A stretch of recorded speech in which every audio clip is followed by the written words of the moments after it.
My name is Megan. I'm going to be presenting on the Learning Analysis Group paper. We titled our paper The Sociology of Women course and Our Place in It. So what we really tried to do with this paper is follow the instructions in the syllabus and really trying to imagine how the course was constructed and why it was put together in this particular way by the professor. So really how the course was constructed, we determined was in three parts. The first part, the first 2 weeks of the course, with the articles that we read and the materials presented to us, really was about laying the foundation for the structure of society and allowing us to really understand the different parts of society and a little bit about how they interact um, with one another.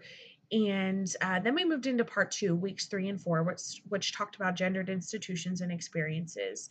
And part three, the last part of the class, weeks 5 and 6, talked about feminism and activism and ways to challenge female oppression.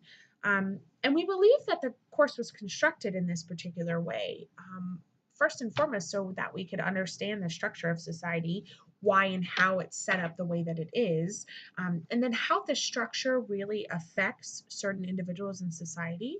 So we learned through the Bobby Harrow article, The Cycle of Socialization, that we are all born into a set of unique identities, and that these identities are reinforced through various social institutions such as the family, schools, the media, that really tell us how we are to behave, how we are to act based on our gender.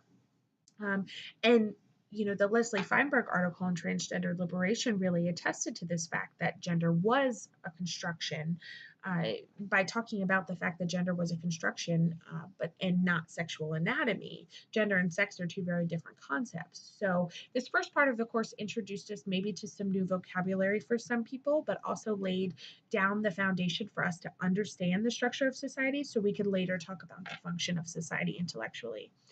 Um, so we said that the argument for this course was, or the story of this course, that we found, a thread in these articles that really the basis for this course was understanding the construction of gender and how that related with other parts of an individual's identity, like race, class, age, sex, sexuality, and ability.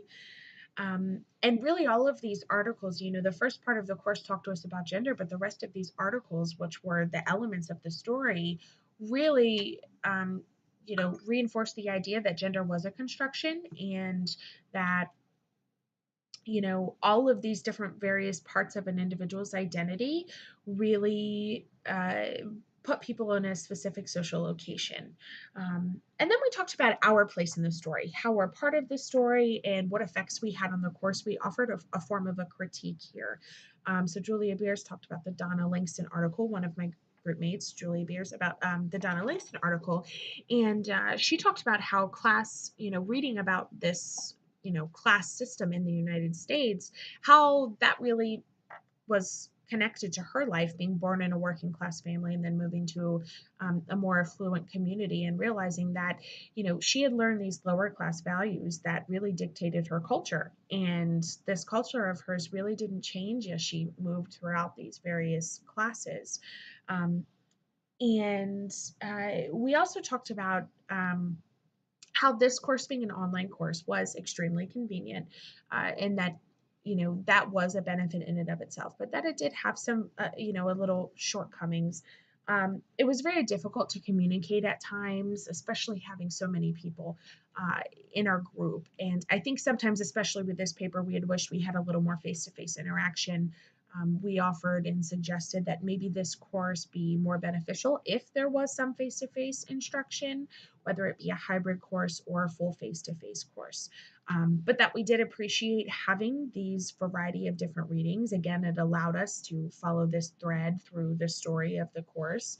And they were also very interesting and provided a great variety. And then the last part of the paper, what we did is, we actually discussed quite a few texts in our paper, but we wanted to really talk about some of these texts a little more in depth. And I specifically chose to pull out the Donna Langston article again. It was a popular article in our group that talked about class, because I had never really talked about the class structure or system in the United States. And, um, you know, after reading the Langston article, really realizing that class determines culture. And from this culture, I learned how to think and behave and act and feel and dress and the way I perceived others and the way others perceived me. And I felt that that article was especially meaningful. And it really changed my thoughts, about class and really what that means for certain individuals. um, being from the middle class, it was a very distinct culture, and really learning about how this distinct culture, as a result of my class, determined really every aspect of my life was fascinating and meaningful, and is definitely, one of the most significant things I will take away with me after being in this course. So we concluded the paper just reiterating our argument for the course, that it was about the social construction of gender and how that related with race and class and age and sex, sexuality, and ability, and how we were able to follow that through the various articles that went through part one, part two, and part three of the course. And we also talked about Sojourner Truth's speech that was in the last part of this course on feminism and activism. And, these articles and things we were introduced to in the last part were brief, but I think they provided a good foundation for understanding the history of feminism. And we really talked about how this last part of the course was placed as the last part of the course in hopes that it would spur curiosity in modern day feminist movements and ways to really challenge female oppression.